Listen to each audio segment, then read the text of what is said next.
이 시간 하나님의 말씀을 받겠습니다. 이 복된 시간에 우리에게 주시는 하나님의 말씀은 사무엘상 22장 11절에서 23절까지의 말씀입니다. 사무엘상 22장 11절에서 23절까지 말씀, 심판의 도구, 은혜의 도구라는 제목으로 하나님의 말씀을 받습니다. 사무엘상 22장 11절에서 23절까지 말씀을 한 절씩 교독해서 읽겠습니다. 왕이 사람을 보내어 아히두베의 아들 제사장 아히멜렉과 그의 아버지의 온 집 곧 노베 있는 제사장들을 부르매 그들이 다 왕께 이른지라. 사울이 이르되 너 아히두베의 아들아 들으라. 대답하되 내 주여 내가 여기 있나이다.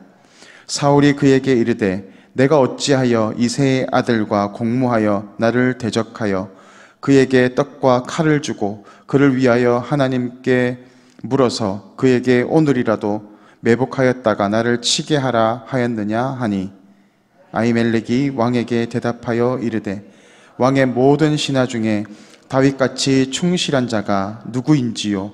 그는 왕의 사위도 되고 왕의 허위대장도 되고 왕실에서 존귀한 자가 아니니이까. 내가 그를 위하여 하나님께 물은 것이 오늘이 처음이니이까 결단코 아니니이다. 원하건대 왕은 종과 종의 아비의 온 집에 아무것도 돌리지 마옵소서. 왕의 종은 이 모든 크고 작은 일에 관하여 아는 것이 없나이다 하니라.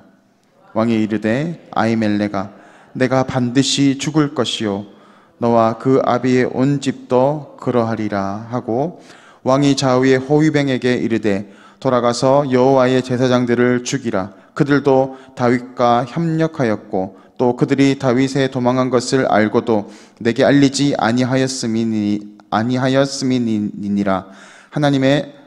하나 왕의 신하들이 손을 들어 여호와의 제사장을 죽이기를 싫어한지라.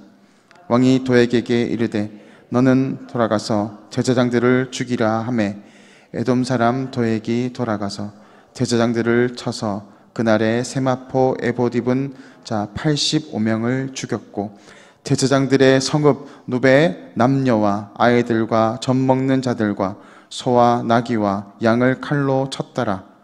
아히두베의 아들 아히멜렉의 아들 중 하나가 피하였으니 그의 이름은 아비아달이다.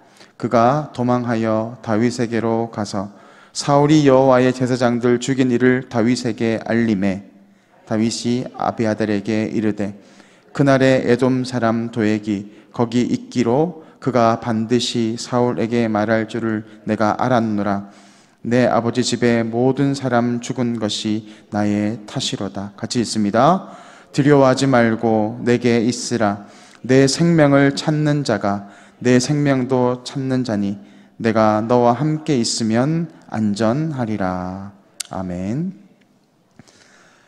하나님은 노하기를 더디하시고 인자와 긍휼이 풍성하신 분입니다.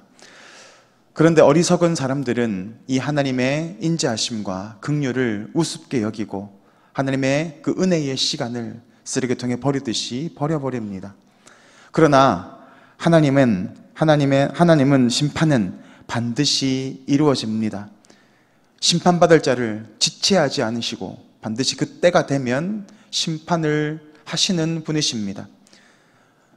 그러므로 우리는 날마다 두렵고 떨리는 마음으로 하나님의 그 징계의 말씀 가운데 나에게 주시는 것은 아닌지 나를 돌아보고 하나님의 말씀 가운데 우리를 맞추어 나아가야 합니다. 그것이 지혜로운 사람입니다.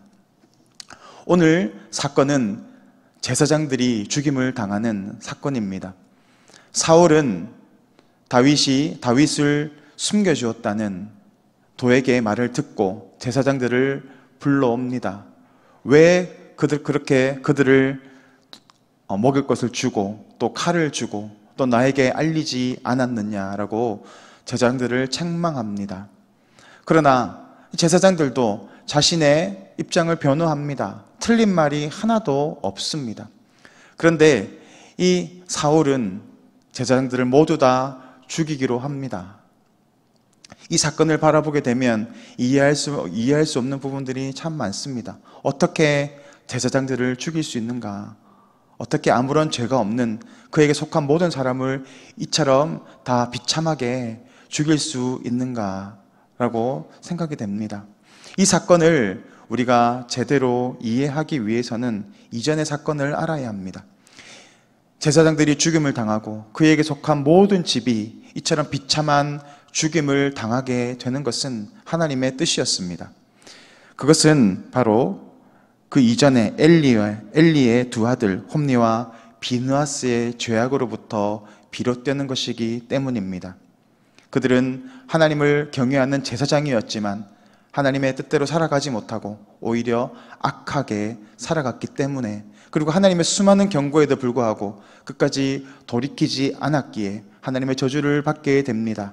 그래서 블레셋과 전투가 있을 때 홈니와 비느하스는 그 자리에서 동시에 죽임을 당하고, 또 그 소식을 들었던 엘리 역시도 뒤로 넘어져서 또 목이 부러져서 죽게 되는 저주를 당하게 됩니다. 그뿐만이 아니라 엘리의 집에 속한 모든 집이 이처럼 멸망을 당하게 될 것이다 라고 하는 하나님의 저주를 받게 됩니다. 그리고 그것이 이제는 이루어져서 이 엘리의 제사장의 그 집의 그 손자, 바로 아히멜렉, 또 그에게 속한 모든 제사장들이 비참한 죽음을 당하게 되었던 것입니다.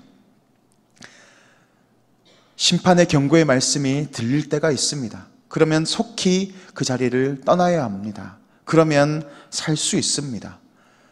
롯이 소돔과 고모라에 있을 때에 천사가 그에게 찾아가서 이 성은 멸망할 성이다, 당장 그곳을 떠나라는 경고의 말씀을 들었습니다. 그때 롯은 그 음성을 듣고 그 자리를 떠납니다. 그러나 그와 함께 떠나지 않았던 사위들은 그곳에서 비참한 최후를 맞이하게 되지 않습니까? 우리가 하나님의 말씀을 듣고 하나님의 경고의 말씀 음성 가운데에서 우리 삶을 돌아보고 내가 지금 뜻대로 살아가고 있는지, 축복의 자리인지 저주의 자리인지를 판단하고, 그렇지 않다면 속히 그 자리를 떠나야 합니다. 내가 그 말씀을 듣고 순종하면 나도 살고 또 나에게 속한 우리의 가정도 살아나는 것입니다. 반대로 내가 끝까지 고집을 피우고 그 죄악의 자리를 고수한다면 나뿐만이 아니라 나에게 속한 가정과 가문 역시도 저주를 받을 수 있다는 것을 우리가 기억하시고 날마다 하나님의 말씀 가운데 두렵고 떨림으로 순종하며 나아가야 될 줄 믿습니다. 오늘 사울은 이 제사장들을 죽이라는 명령을 합니다. 그러나 사람들은 하나님께 기름 부음 받은 제사장들을 죽이기를 싫어하였다라고 오늘 성경은 이야기하고 있습니다. 다윗도 사울을 죽일 수 있는 기회가 여러 번 이제 얻게 됩니다.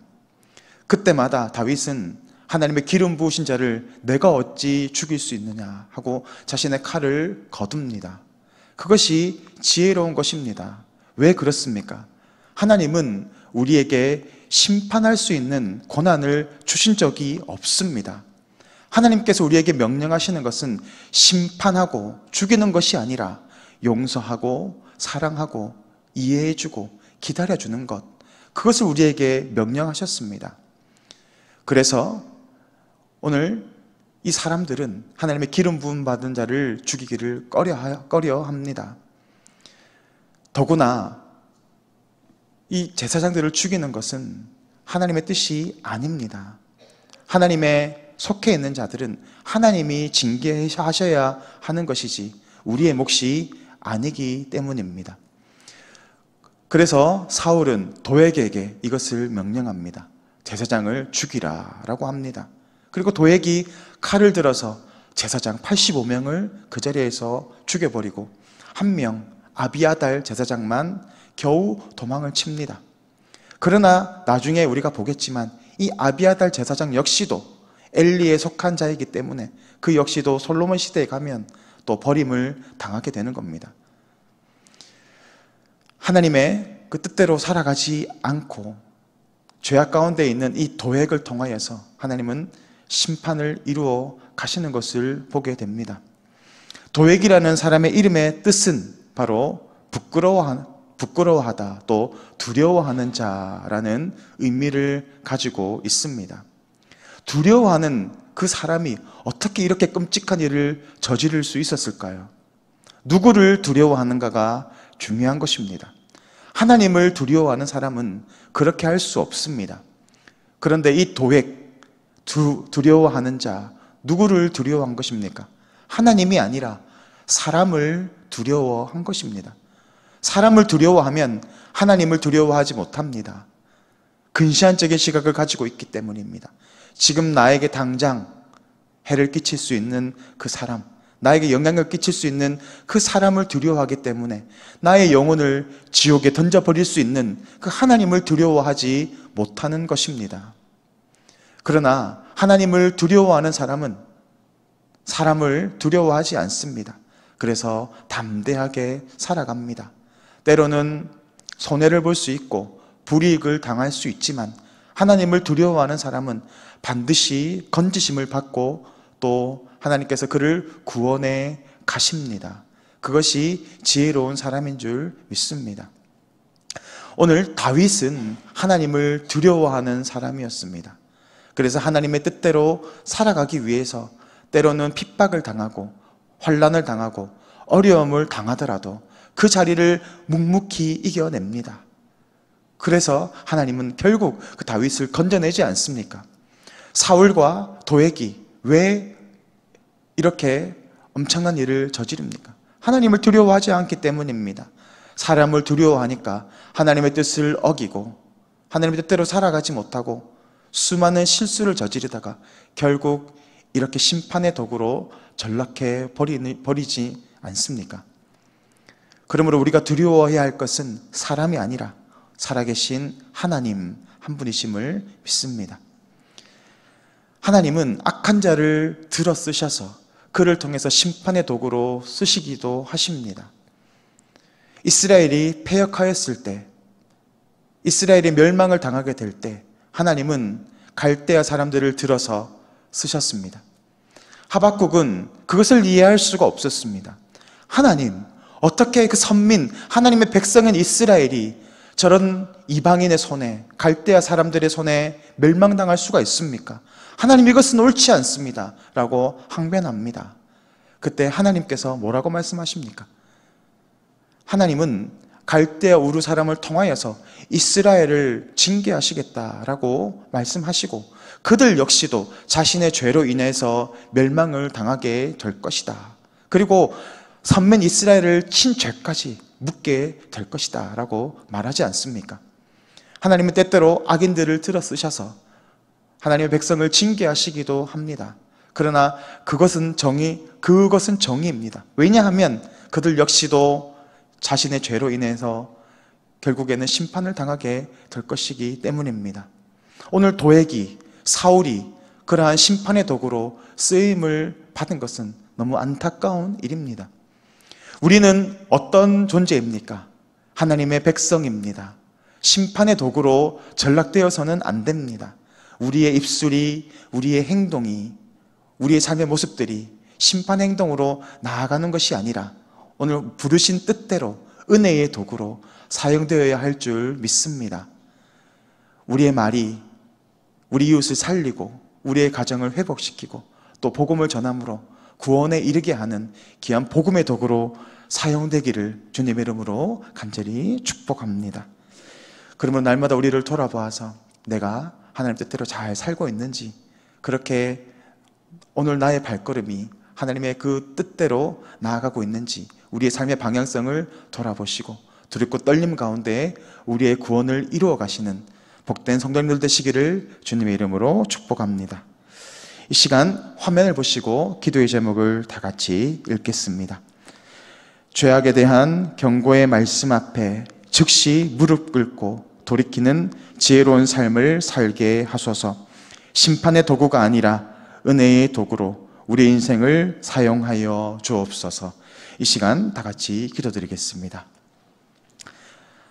사랑의 하나님 아버지, 주님의 은혜를 감사를 드립니다. 오늘도 말씀을 통하여서 우리를 깨우치게 하시고 우리의 삶을 돌아볼 수 있는 기회를 허락하시니 감사를 드립니다. 우리에게 주신 이 은혜의 시간을 우리가 업신여기지 않게 하시고 날마다 우리의 삶을 돌아보게 하여 주시고 다시 한번 하나님의 말씀 가운데 온전히 나아가는 귀한 은혜의 시간으로 삼을 수 있도록 주님 역사하여 주시고 날마다 우리의 삶이 은혜의 도구로 복음의 도구로 사용되어서 가는 곳곳마다 하나님의 은혜를 전하고 사람을 살리고 영혼을 회복시키고 또 그들을 온전케 하는 귀한 복음의 도구로 우리의 인생을 사용하여 주옵소서. 지금도 살아계셔서 역사하시는 주 예수 그리스도 이름으로 간절히 기도드립니다. 아멘.